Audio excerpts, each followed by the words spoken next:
Hello and welcome. It's so good to have you here today. Thanks for stopping by. Now, if you're currently struggling financially, this message could potentially be the one that helps you transform your financial situation and change your life for the better if you implement it. Now, I would like to begin by asking you a question. Raise your hand if you believe it is important to have money. Raise your hand. Raise your hand again if that means for you more money in your bank account and more freedom to do the things you like to do with the money you have. Raise your hand and in fact say, yeah, that is me. So, where are you now? Maybe you're here and you're broke. Bills are piling up and you are finding it tough to meet your everyday needs. Perhaps you are wondering where all your money is going because as soon as you're paid, soon after, all the money is gone and you are left to resort to credit cards or borrow money to survive.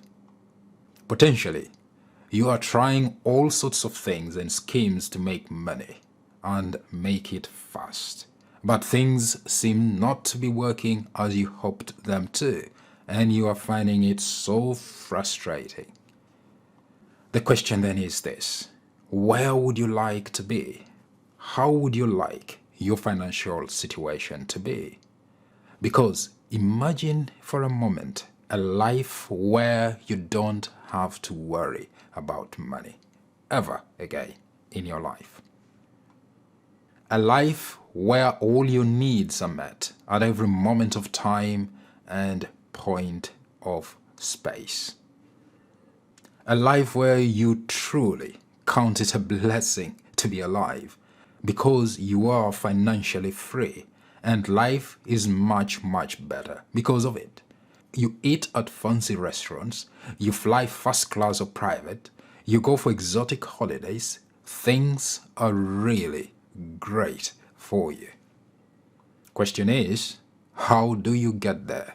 How do you get from living a life where you are financially stressed out to one where you have no money worries and you have enough to live the way you want and choose to? How do you do that? Well, I believe you can get there by transforming your relationship with money and understanding how money really works. I am a chartered accountant by training, and for many years I lived in the dark about that open secret about money, and it was no surprise that I was always broke despite the amount of money I was earning. But things changed for me the day I had a clear understanding of the true essence and nature of money and how it works. And it was altogether a different story and level when I started implementing that knowledge in my day-to-day interaction and relationship with money. The difference in my life financially has been tremendous. It all began with what this gentleman once said. His name is Georges Clason, and in his financial classic, The Richest Man in Babylon, he said something so profound about money, something that will totally transform your finances if you put it into practice. He said, a part of all you earn is yours to keep. Let me repeat that. A part of all you earn is yours to keep. At the heart of this principle is the simple practice of paying yourself first. Now, you might be wondering, what does he mean by pay yourself first? How does that even work? Isn't all the money I earn mine? Well, to a certain extent, the answer is yes, because you earned that money. True, but on the other hand, the answer is no, because, let's face it, the truth is, as soon as you get paid, you then start paying lots of other people. The landlord, for example, if you're renting, you have to pay him. The bank, for the mortgage, if you have a mortgage, you have to pay your mortgage. the grocer for food and other things. Maybe you have a loan or credit card bill. You will have to pay the minimum payments there as well. What about shoes or clothes that you might want? There goes some money for those too. And car payments? Well, the car dealer gets something as well, and so on and so forth. And before you know it, all the money is gone and somehow nothing is left over for you. Tragically, you somehow forgot to pay yourself. You have paid everybody else but you. Now, you see, what you thought was yours is not yours anymore. It is all gone. For some of you listening to me right now, you've probably worked hard for a very, very long time in your life. Many, many years perhaps. But if I were to ask you what you have to show for all those years of hard work, you might struggle to do so. In fact, you might even be worried now about not having enough money for retirement or for supporting the kind of lifestyle you desire to have later in life. For all those years you've worked, you have been paying everybody else but yourself. And now, at the end of it all, zero. Nothing left over for you. Something is not right with this state of affairs. It shouldn't be so, wouldn't you agree? And I think this is the time you can think about this and start helping the younger generation, or even start helping yourself from where you are right now. What I'm going to share with you here, it will be of help to you regardless of what age you're in. The principles surrounding money are the same, regardless of your age. It's much better to start it earlier, but even now, you can still get into it if you feel like you're a bit late in the game. You see, in the final analysis, it is not what you receive from your employer or client that matters or counts, but what you keep for yourself. Remember that. It is what you keep for yourself that matters. You can earn lots and lots of money and spend it all and have nothing. And someone can earn just a bit and keep some for themselves, and they will be better off later, as I'll show you. Here's the thing. I believe that the reason most people struggle to pay themselves, or rather the reason why they don't pay themselves, and I have been there before myself, is because what each of us calls our necessary expenses somehow always seems to grow to equal our incomes, unless we protest to the contrary. What many of us do is confuse what our necessary expenses are from our desires. Often, we think that because I have earned a little more this time around, I may be able to gratify all these desires that I have. The truth, however, is that each of us, together with our good families, are burdened with more desires than whatever income we may receive at any time can gratify. It is foolish to believe that you can gratify every desire you have. Your desires are a multitude, and those that you may gratify are but a few. And the thing is, the more money you earn, the more your desires seem to grow. They are like a bottomless pit. Goodness me. And so, the best way to guard yourself against being broke not long after you have received your income is to remember to pay yourself some reasonable percentage of your earnings. No less than 10% is recommended. But if you're just starting out, maybe you can begin with 1%, 2%, 3%, and gradually move up to a minimum of 10%. You can obviously pay yourself more than that if you can afford, but 10% is the recommended minimum. And then make sure you budget for all your other necessary expenses and charitable giving, making sure that you discipline yourself to live within your means. Strict and consistent budgeting is essential for this to happen, and you must make sure that you stick to your budget.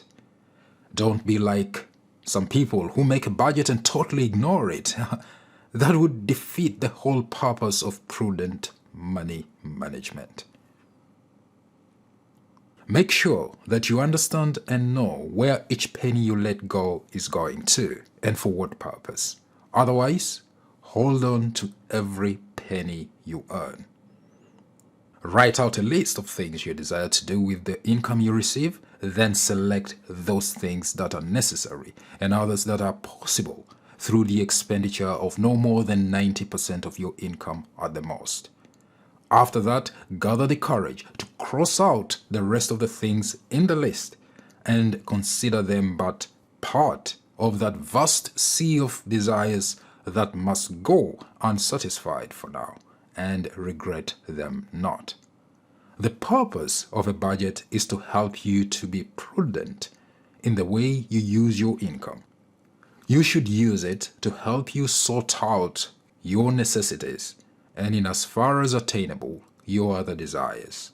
Use it to defend your financial estate from being eroded by your casual wishes and desires. Okay, let's say you've got that covered. You are now consistently paying yourself and managing to live on what is left. What should you do with what you are consistently paying yourself? Well, you invest it, but you need to seek advice first. You see, to become financially free and liberated from the tyranny of lack of money requires discipline and determination. It takes courage, sacrifice, and guidance to get going at first. But it will be all worth it in the end once you develop and establish the habit of prudent financial management. Investing your money will be worth it in the end, if done wisely and pragmatically. What investing your money helps you do is to take advantage of compound interest. Albert Einstein famously said that compound interest is the most powerful force in the universe. Here's what he had to say about it. Compound interest is the eighth wonder of the world. He who understands it earns it, and he who doesn't pays it. That's what Albert Einstein said. Well, what can I say? I certainly won't argue with such a smart guy. Now, when you are investing and your investments generate income, reinvest those returns and keep doing that. Invest and reinvest, invest and reinvest. And before you know it, sooner or later, you will become a money titan. What I'm suggesting here is not a get-rich-quick scheme. And I'm not giving you financial advice either here. This is purely for education purposes. And if you need financial advice, do seek the services of a competent professional. As a general rule, with compound interest and the accumulation of money, you will need to be patient and disciplined before the big bucks start rolling in. And the earlier you begin doing this in your life, the better. The momentum will build over time. The principle or power of compounding or compound interest will work in your favor. I know so because it has worked in my life and in the lives of many other people who have consistently and diligently implemented it. Now, whether you are wealthy or are on your way there, the principles concerning the acquisition and accumulation of money and wealth stay the same for time immemorial, and they are: 1. You need a source of income to begin with. Your income is a very important building block for wealth. Income comes by getting paid for the value you provide in the marketplace of human interaction. You can offer value through paid employment or through your own business. Principle number 2, pay yourself not less than 10% from your take-home pay. Remember, part of what you earn is yours to keep. No ifs or buts. Make it a rule.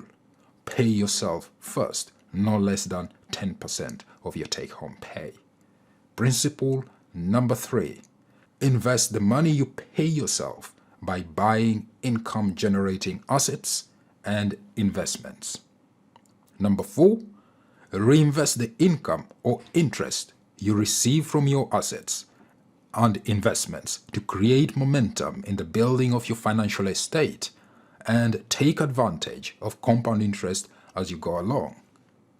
Number 5, budget your expenses, making sure that you never overspend. Live within your means.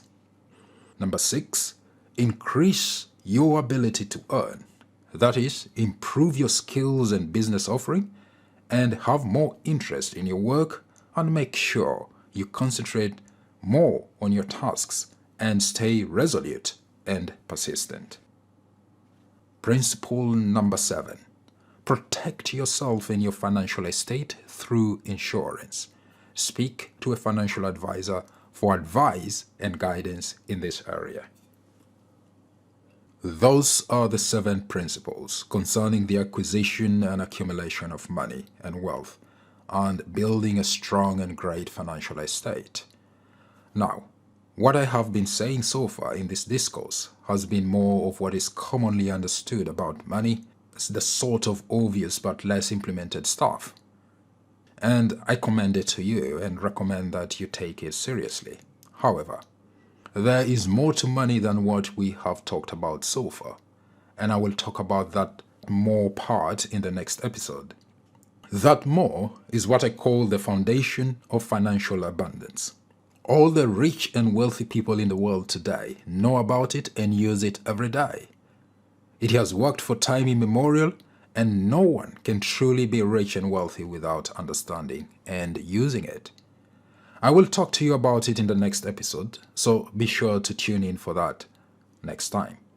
What I have shared with you here so far as well is just the tip of the iceberg, and if you want more in-depth information on it, check out chapter 5 of this book here, Walking the Path of Greatness, all about living an extraordinary life of purpose, impact, and influence. If you're currently finding your life a bit empty, boring, purposeless, or stressful, this might be just what you need. It is a great resource that will help you find meaning and purpose in your life and start walking your own unique path of greatness. I know, because that is what happened to me and to many others who have taken action on the information in this book. The chapter on money and wealth, chapter 5, is an eye-opening chapter on the true nature of money and how to never ever be broke in your life ever again if you follow the tips and instructions in that chapter. You can get this book right now, wherever you are in the world, by going to Amazon. Type in the search bar on Amazon, Walking the Path of Greatness, and you will see it. Or you can get it via my website at sterlinglabs.com. And you can also connect with me via Facebook or joining the Path of Greatness Facebook group, and you will get more inspiration and encouragement to put into action things that will help you become more financially successful in your life. I am Sterling Labs, and you have been listening to the Path of Greatness, the podcast. If you liked this episode, be sure to click the thumbs up button, just to let YouTube or Facebook or wherever you're listening to this from know that this is really good and useful. You found it useful. You can also share it and also subscribe to my channel or this page so that you can continue receiving more content like this. But I want to personally thank you for taking the initiative and having the bravery to step into the space of awareness and authenticity, not only for yourself, but also for the benefit of those around you.